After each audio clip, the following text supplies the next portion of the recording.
नमस्कार, स्वागत है आपका डीडी न्यूज में। आपके साथ मैं हूं गौरव श्रीवास्तव और आप देख रहे हैं हमारा खास कार्यक्रम खबर दुनिया की। खबर दुनिया की में आज की कड़ी में बात होगी ताइवान और चीन के बीच तनाव की स्थिति की। ऑस्ट्रेलियाई जौ के लिए चीनी बाजार को फिर से खोलने के लिए विश्व व्यापार संगठन की एक शिकायत के निलंबन की।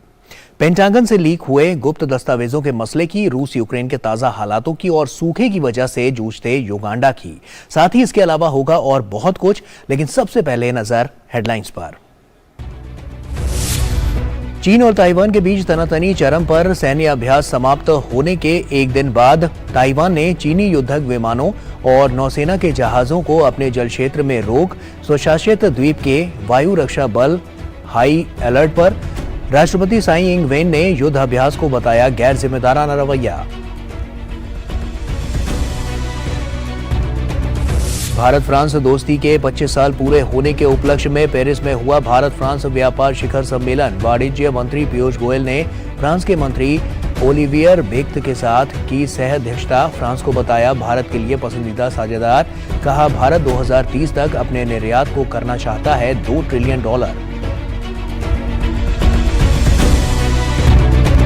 रूसी सांसदों ने इलेक्ट्रॉनिक नोटिस मसौदा का किया समर्थन। बनाया जाएगा अनिवार्य सैनिक सेवा डिजिटल नोटिस सिस्टम। इससे लोगों को रूस छोड़ने से रोका जा सकता है। वैगनर समूह ने बाखमुत के 80% हिस्से पर रूसी कब्जे का किया दावा।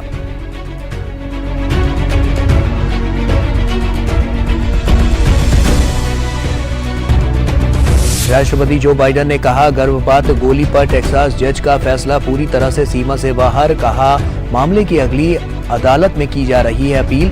सर्वोच्च अदालत तक लड़ी जाएगी लड़ाई।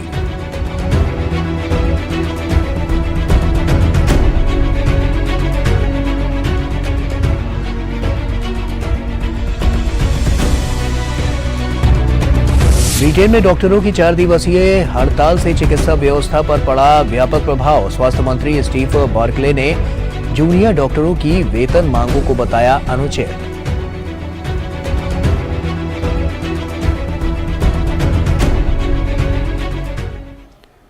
और आइए शुरुआत करते हैं और सबसे पहले बात करते हैं एशिया की।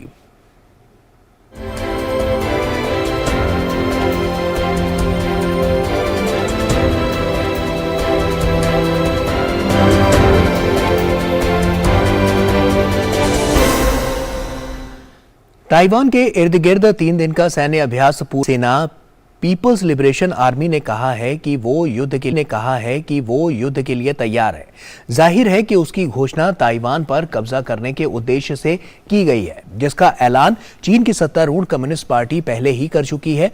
ऐसे में समय के बीतने के साथ साथ चीन और ताइवान के बीच तनाव चरम पर पहुंच गया है। देखिए, चीन और ताइवान के बीच तनाव चरम पर पहुंच चुका है। इस बीच युद्ध अभ्यास के नाम पर चीन ने ताइवान की हवाई नाकेबंदी करने की कोशिश कर अपने इरादे एक बार फिर साफ कर दिए हैं। दरअसल चीन पिछले सप्ताह अमेरिकी प्रतिनिधि सभा के स्पीकर केविन मैकार्थी और ताइवान के राष्ट्रपति साई इंग वेन के बीच हुई अहम बैठक के बाद से तिलमिलाया हुआ है। चीन दक्षिण पश्चिमी फुजियान प्रांत में युद्ध की तैयारियों का खेल जारी रखे हुए है। मंगलवार को भी चीनी जहाज ने ताइवान जलडमरू मध्य के पास लाइव फायर अभ्यास किया। पतवार संख्या 971 के साथ चीनी युद्धपोत को चीन से ताइवान के निकटतम बिंदु पिंगटन द्वीप के पास लाइव फायर अभ्यास करते देखा गया। बताया जा रहा है कि अभ्यास अगले 12 दिनों तक जारी रहेगा। इसके अलावा उत्तरीय सिंचू हवाई अड्डे से विमानों को उड़ान भरते भी देखा गया। इससे पहले चले 3 दिन के युद्ध अभ्यास में शेडोंग विमान वाहक पोत शामिल हुए थे। इस बीच ताइवान के राष्ट्रपति साई इंग वेन ने चीनी युद्ध अभ्यास की कड़ी निंदा करते हुए इसे गैर जिम्मेदाराना रवैया बताया है। हालांकि चीन ने इसका इस्तेमाल सैन्य अभ्यास शुरू करने के लिए किया, जिससे ताइवान और क्षेत्र में अस्थिरता पैदा हो गई। यह क्षेत्र एक प्रमुख देश के लिए एक जिम्मेदार रवैया नहीं है। इस बीच फ्रांस के राष्ट्रपति इमैनुअल मैक्रों ने कहा है कि यूरोप की ताइवान में संघर्ष को तेज करने में कोई दिलचस्पी नहीं होनी चाहिए और उसे वाशिंगटन और बीजिंग दोनों से अलग तीसरा ध्रुव बनना चाहिए। कई नेताओं ने राष्ट्रपति इमैनुअल मैक्रों के रुख को चीन के बहुत अनुकूल होने को लेकर उनकी घोर आलोचना की है। इस बीच यूरोपीय संघ ने कहा है कि ताइवान की यथास्थिति को बलपूर्वक बदलने के किसी भी प्रयास का दृढ़ता से विरोध किया जाएगा। हम हमेशा जलडमरू मध्य में शांति स्थिरता का आह्वान करते हैं। हम ताइवान में यथास्थिति को बल का प्रयोग कर एक तरफा रूप से बदलने के किसी भी प्रयास का दृढ़ता से विरोध करते हैं। नहीं है जब चीन ने ताइवान को धमकाने के लिए ऐसे हथकंडे अपनाए हैं। इससे पहले भी चीन के लड़ाकू विमान ताइवान के हवाई क्षेत्र में घुसते रहे हैं। ताइवान के रक्षा मंत्रालय का कहना है कि चीन हिंद प्रशांत शांति और स्थिरता का लगातार गंभीर उल्लंघन कर रहा है। ताइवान और उसके पास के जल क्षेत्रों पर मिसाइल हमले किए। चीन ने ताइवान को घेरने के लिए लड़ाकू विमानों और जहाजों को भी भेजा। चीन और ताइवान के बीच चली आ रही तनातनी नई नहीं है। दोनों देशों के बीच ये विवाद 1949 से चला आ रहा है। ताइवान की सांस्कृतिक पहचान चीन से काफी अलग है। तब चीन में हुए गृह युद्ध में माओ से तुंग के नेतृत्व में कम्युनिस्टों ने चियांग काई शेक के नेतृत्व वाली राष्ट्रवादी पार्टी को हरा दिया था। लेकिन काई शेक की पार्टी ने ताइवान द्वीप पर अपना कब्जा बरकरार रखा। दोनों ही देश खुद को आधिकारिक चीन मानते हुए मुख्य भूमि चीन और ताइवान द्वीप का आधिकारिक प्रतिनिधि होने का दावा करते हैं। ताइवान के पास चीन के सैन्य अभ्यास खत्म होने के अगले ही दिन मंगलवार को अमेरिका और फिलीपींस ने अपना अब तक का सबसे बड़ा युद्धाभ्यास शुरू कर दिया है। रिपोर्ट्स के मुताबिक इस युद्धाभ्यास में दक्षिण चीन सागर डूबे में एक जहाज पर लाइव फायरिंग की एक्सरसाइज भी की जाएगी। युद्धाभ्यास में 17,000 सैनिक हिस्सा लेंगे। इसमें 12,200 अमेरिकी और 5,400 सैनिक फिलीपींस के होंगे। इस सैन्य को बालिगतान नाम दिया गया है। फिलीपींस की भाषा में इसका मतलब कंधे से कंधा मिलाकर चलना होता है। यह अभ्यास 28 अप्रैल तक जारी रहेगा। फिलीपींस की जिस लुजोन आइलैंड पर यह ड्रिल हो रही है वो ताइवान से सिर्फ 300 किलोमीटर की दूरी पर है। एक तरफ जहां फिलीपींस सरकार इस ड्रिल को देश की सुरक्षा के लिए अहम बता रही है, तो वहीं फिलीपींस की कम्युनिस्ट पार्टी ने युद्धाभ्यास के खिलाफ अमेरिकी एम्बेसी के सामने प्रदर्शन किया है, जिन्हें हिरासत में ले लिया गया। और म्यांमार में एक खतरनाक हवाई हमले की खबर सामने आई है। म्यांमार की सैन्य सरकार के हमले में करीब 50 लोगों की मौत हो गई है। हमला सागैंग के कांट बालू इलाके में हुआ है। हमले में कई लोगों के घायल होने की खबर है। स्थानीय समाचार आउटलेट द इरावदी ने बताया है कि एक जुंटा एयरक्राफ्ट ने स्ट्राइक में 2 बम गिराए। सेना ने गांव में गोलीबारी की जब लोग एक कार्यक्रम में शिरकत के लिए इकट्ठा हुए थे। इस कथित हमले को लेकर म्यांमार की जुंटा मिलिट्री ने अभी तक कोई सार्वजनिक टिप्पणी नहीं की है।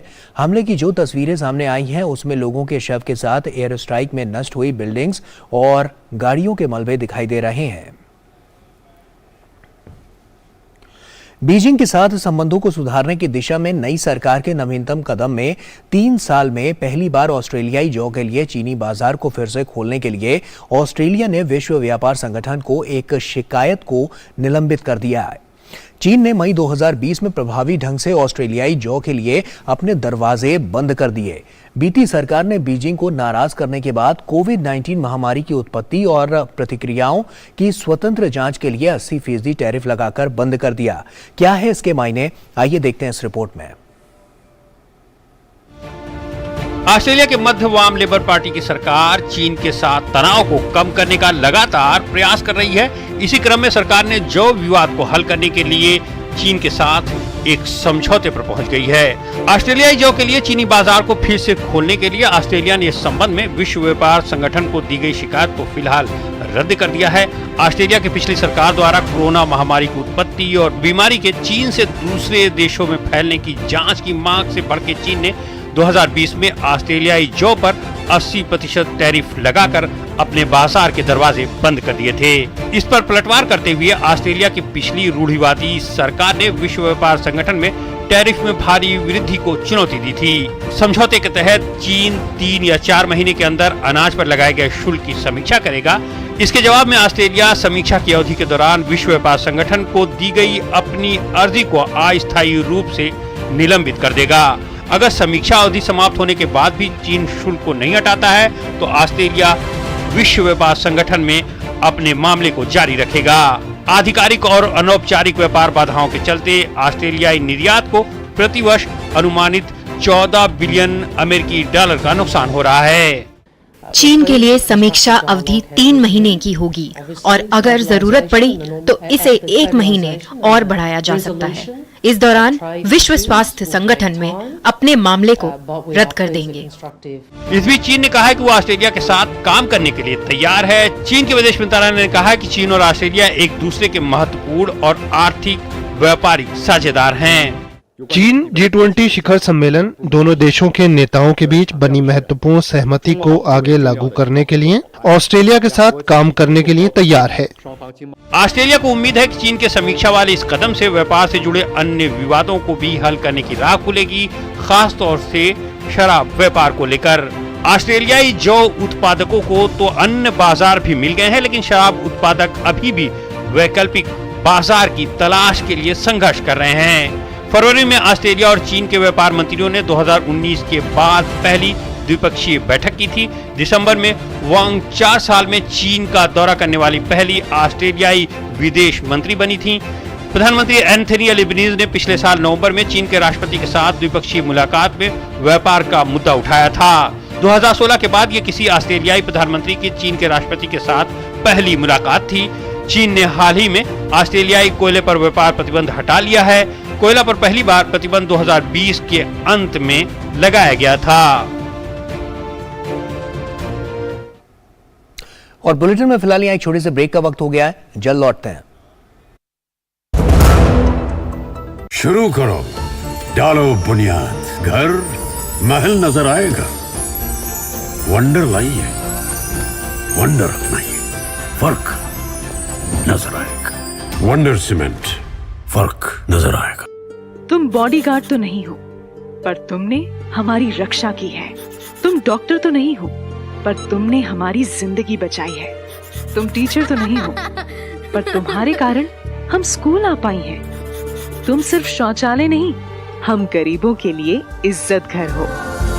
जिस शौचालय की बात करने में कभी झिझक होती, वो शौचालय आज देश की सोच का अहम हिस्सा हो गया। स्वच्छ भारत की आदत के साथ आओ बनाएं नया भारत। ब्रेक के बाद एक बार फिर से आप सभी का स्वागत है और अब बात अमेरिका की।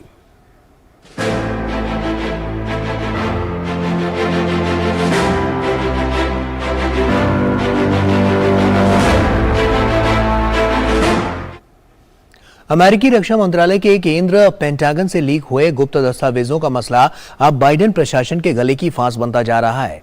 पेंटागन के अधिकारियों ने यह माना है कि इन डॉक्यूमेंट्स का लीक होना अमेरिका के लिए और राष्ट्रीय सुरक्षा के लिए गंभीर खतरा पैदा करता है। अमेरिकी राष्ट्रीय सुरक्षा एजेंसियां इस बात की समीक्षा कर रही हैं कि आखिर सरकार के सबसे संवेदनशील रहस्य बाहर आए तो आए कैसे, और दर्जनों गोपनीय दस्तावेज सार्वजनिक हुए तो हुए कैसे। सोशल मीडिया पर तैरते अमेरिकी रक्षा मंत्रालय पेंटागन के महत्वपूर्ण गोपनीय दस्तावेजों ने अमेरिका की टेंशन बढ़ा दी है। अमेरिकी राष्ट्रीय सुरक्षा एजेंसियां इस बात की समीक्षा कर रही हैं कि आखिर सरकार के सबसे संवेदनशील रहस्य बाहर कैसे आए और दर्जनों गोपनीय दस्तावेज सार्वजनिक कैसे हुए। इस दस्तावेजों में महत्वपूर्ण मानचित्र, चार्ट्स और फोटो शामिल है।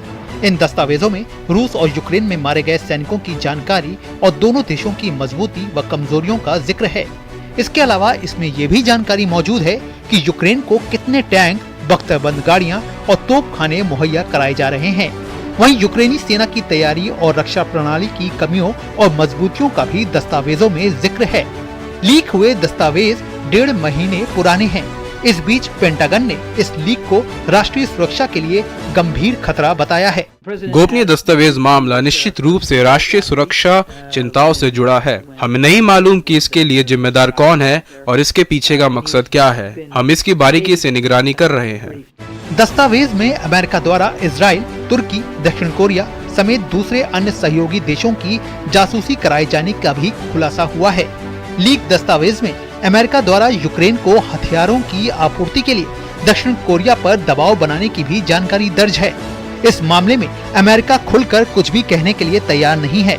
वहीं दक्षिण कोरिया के उपराष्ट्रपति ने इस जानकारी को असत्य और परिवर्तित बताया है। साथ ही उन्होंने स्पष्ट किया है कि इससे दोनों देशों के संबंधों में कोई फर्क नहीं पड़ने वाला है। अमेरिकी अधिकारी पिछले कुछ दिनों में बहुत उच्च स्तर पर सहयोगियों और भागीदारों के संपर्क में हैं। इस प्रकार के दस्तावेजों के सार्वजनिक डोमेन में होने के पीछे कोई बहाना नहीं चलेगा। दक्षिण कोरिया और अमेरिका इस बात पर सहमत हुए हैं कि लीक गोपनीय दस्तावेजों में दी गई अधिकांश सूचनाओं में परिवर्तन किया गया है। इस बीच ऑस्ट्रेलिया ने इस मामले पर तीखी प्रतिक्रिया देते हुए गोपनीय दस्तावेज लीक मामले को एक गंभीर घटना बताया। ऑस्ट्रेलिया का कहना है कि सूचना की गोपनीयता को बरकरार रखना देशों की राष्ट्रीय सुरक्षा और सहयोगी दलों के भरोसे के लिए महत्वपूर्ण है। सूचना की सुरक्षा बनाए रखने का मुद्दा राष्ट्रीय क्षमता और सहयोगियों और भागीदारों में विश्वास के लिए महत्वपूर्ण है। यह एक गंभीर मामला है। इसकी अमेरिकी अधिकारियों द्वारा गंभीरता से जांच की जा रही है। यह सीधे सीधे अमेरिका की सुरक्षा में सेंध का मामला है। एक अंतर एजेंसी लगातार इसकी जांच में जुटी है।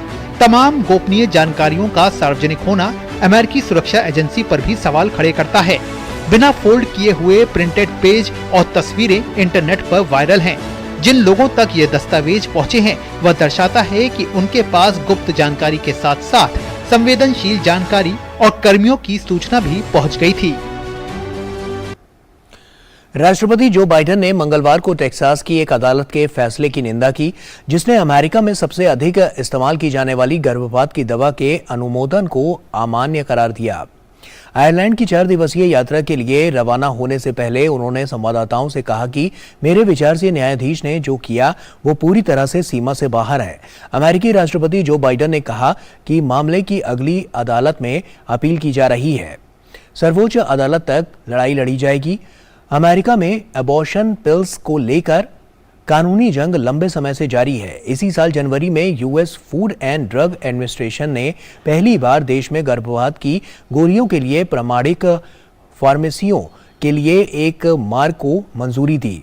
इससे पहले केवल एक प्रमाणित स्वास्थ्य सेवा प्रदाता ही इन गोलियों को लिख सकता था और वितरित कर सकता था। निर्णय के साथ फार्मेसी सीधे किसी व्यक्ति को दवा दे सकती है जिसके पास प्रमाणिक प्रिस्क्राइबर का प्रिस्क्रिप्शन है। और आइए अब आगे बढ़ते हैं और अब बात करते हैं यूरोप की।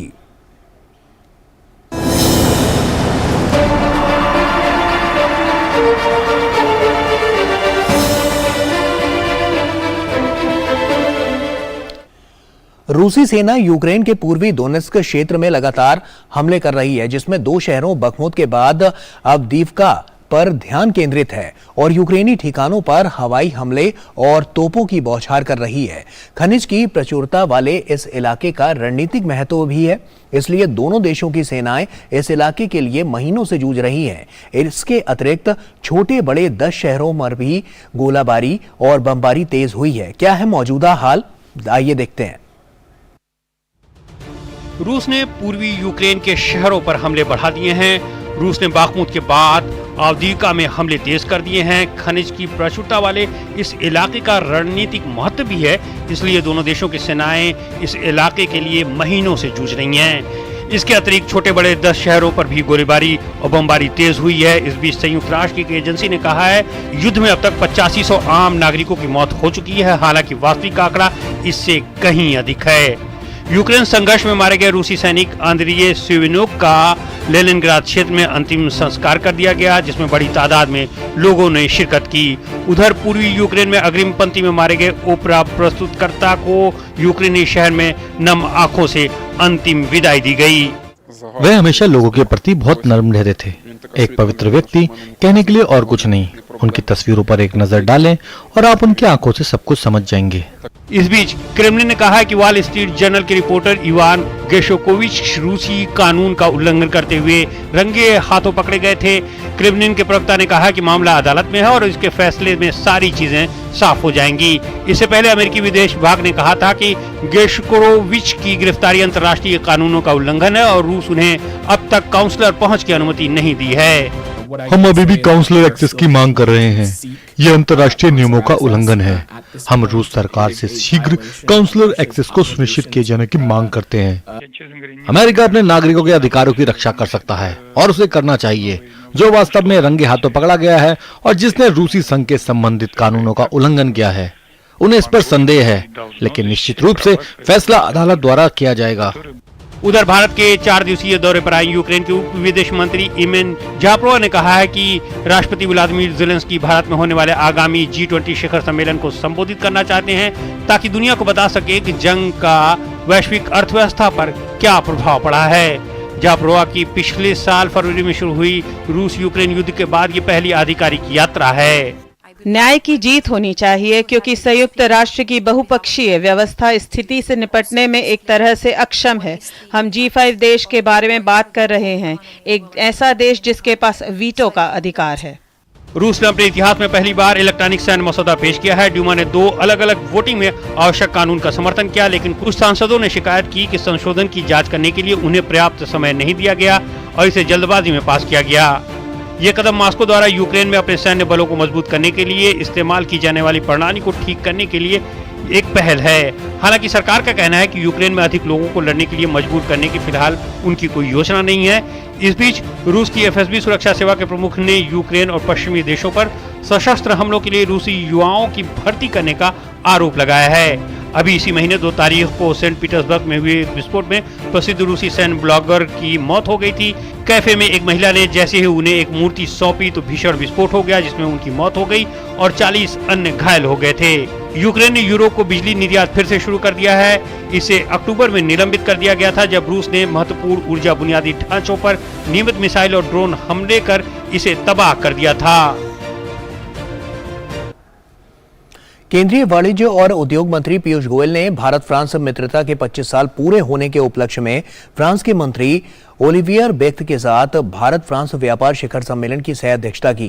पीयूष गोयल ने कहा कि भारत एक बाजार है। 2030 तक भारत अपने निर्यात को $765 बिलियन से तिगुना करके $2 ट्रिलियन करना चाहता है। उन्होंने कहा कि मैं फ्रांसीसी कंपनियों को इस यात्रा का हिस्सा बनने के लिए आमंत्रित करता हूं। पीयूष गोयल ने कहा कि फ्रांस भारत के लिए पसंदीदा साझेदार है और रूस के सबसे सक्रिय ज्वालामुखी में से एक मंगलवार को 16 साल के बाद फिर फट गया। शिविल्चू नाम के इस ज्वालामुखी के फटने से उठने वाले धुएं का गुबार 20 किलोमीटर की ऊंचाई तक गया, जिससे रूस के कमाश्का पेनिनसुला में काफी समय तक एयर ट्रैफिक को बंद रखना पड़ा। ज्वालामुखी के फटने से उड़ी राख पश्चिम में 400 किलोमीटर और दक्षिण में 270 किलोमीटर तक फैल गई। वहीं इससे उठा धुआं 1,08,000 स्क्वायर किलोमीटर में फैला, जो अभी भी फैलता जा रहा है। ज्वालामुखी के असर से लोगों को बचाने के लिए स्थानीय प्रशासन ने नजदीकी इलाकों के सभी स्कूलों को बंद कर दिया। लोगों को भी घरों में रहने की सलाह दी गई है। इससे आसपास के इलाके में 8.5 इंच की राख की परत जम गई, जिससे इससे पहले ये ज्वालामुखी 2007 में फटा था। और वक्त यहां एक और छोटे से ब्रेक का है। तुम जादूगर तो नहीं, पर मेरी रसोई से धुआं गायब किया है। तुम माँ तो नहीं, पर तुमने मुझे जंगल में लकड़ी काटने जाने से रोका है। तुम्हारे कारण ही मेरा समय बचने लगा है और पैसे कमाने लगी हूँ। तुम केवल उज्ज्वला गैस ही नहीं, तुम अच्छे जीवन की ज्योति हो। ये योजना देश की गरीब महिलाओं को न सिर्फ धुएं से मुक्ति दिला रही है, बल्कि उनके सशक्तिकरण का भी बड़ा माध्यम बनी है। स्वच्छ ईंधन से सेहत के साथ आओ बनाएं आत्मनिर्भर भारत।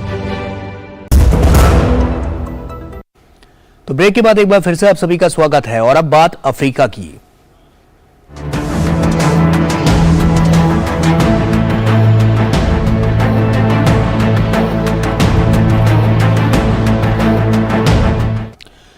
पूर्वी अफ्रीका सहित कई देशों में भारी सूखे की मार देखने को मिल रही है। ऐसे में लोगों को इस स्थिति से निपटने के लिए कड़ा संघर्ष करना पड़ रहा है। ऐसे ही सूखे और वर्षों से बदतर स्थिति में जीवन यापन कर रही सुसान कोंगा की जिंदगी युगांडा में जी रहे लाखों लोगों की कहानी लगभग एक जैसी ही है। गौरतलब है कि पूर्वी अफ्रीका को कई बार सूखे की मार झेलनी पड़ती है, लेकिन पिछले कुछ वर्षों में स्थिति बद से बदतर हो गई है। क्यों है वहां की ये स्थिति और कैसे निकलेगा इसका हल, आइए देखते हैं इस रिपोर्ट में। ये है युगांडा में एक शरणार्थी शिविर में रहने वाली दक्षिण सुडानी महिला सुसान कोंगा। शरणार्थी शिविर में सुसान कोंगा अगली फसल के लिए अपना किचन गार्डन तैयार कर रही हैं। अपने छप्पर वाले घर के बाहर खेती कर कुछ उगाने की कोशिश कर रही हैं। सही मायनों में सूखे और वर्षों से बदतर स्थिति में जीवन यापन कर रही सुसान कोंगा की जिंदगी युगांडा में जी रहे लाखों लोगों की कहानी है। गौरतलब है कि पूर्वी अफ्रीका को कई बार सूखे की मार झेलनी पड़ती है, लेकिन पिछले कुछ वर्षों में स्थिति बद से बदतर हो गई है। Somalia, Kenya, Uganda, Djibouti, Ethiopia, दक्षिण सूडान और सूडान के करीब 5 करोड़ से अधिक लोगों के सामने भोजन का संकट पैदा हो गया है।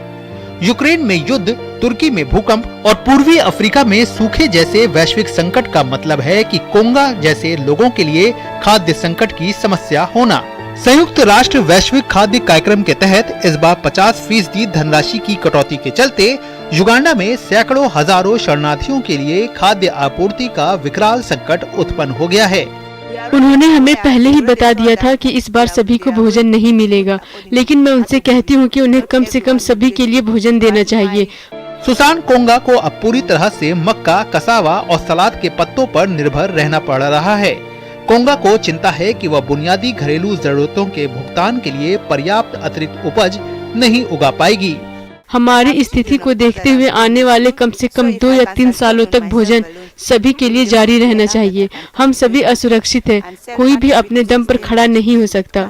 युगांडा में संयुक्त राष्ट्र वैश्विक खाद्य कार्यक्रम के निदेशक मार्कस प्राय का कहना है कि शरणार्थी शिविर में बीमार और बुजुर्गों जैसे कमजोर शरणार्थियों को आपातकालीन खाद्य सहायता मिलती रहेगी, लेकिन संगठन की $180 मिलियन की फंडिंग की कमी के कारण इस बार कुछ कठिन फैसले लेने पड़ रहे हैं।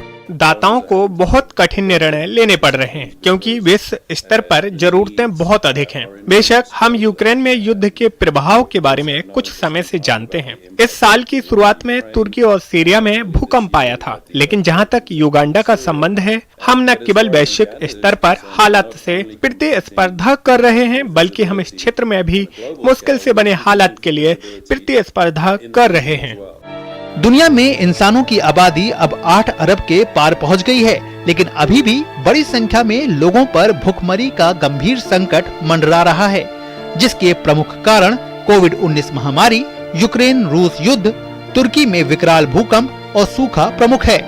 वहीं अगर IMF के आंकड़ों पर नजर डालें तो साल 2023 के लिए वैश्विक ग्रोथ का अनुमान घटाया गया है, जिससे दुनिया में गरीबी और भुखमरी का खतरा बढ़ने की अधिक संभावना है।